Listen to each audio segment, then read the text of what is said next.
Okay, so this next section of the final exam is going to cover structure, object, class, access specifier, constructors, and inheritance.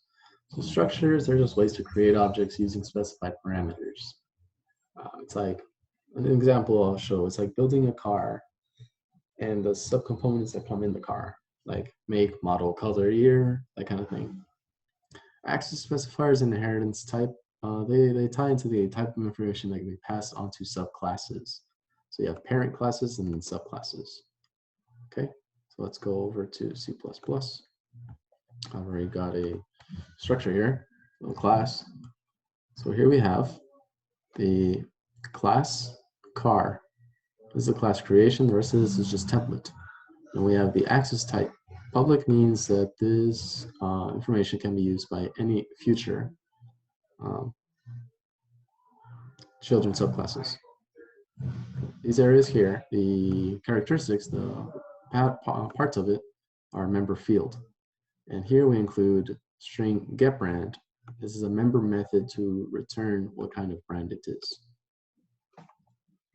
So in the main function, this is just a structure here.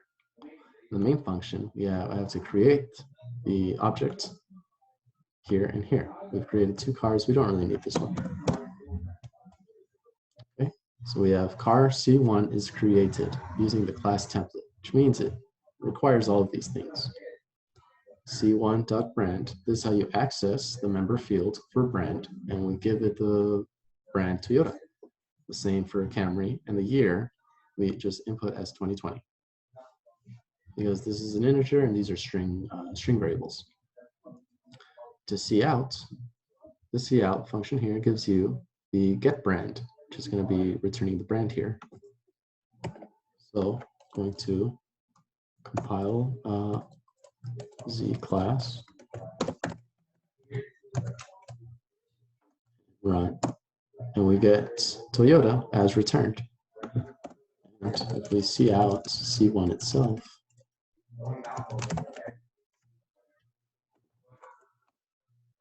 it's not going to let us do this because you can't see out just C1 by itself. You have to see out the different components of it. This is the return function here. That's why string getBrand requires this area here to return that.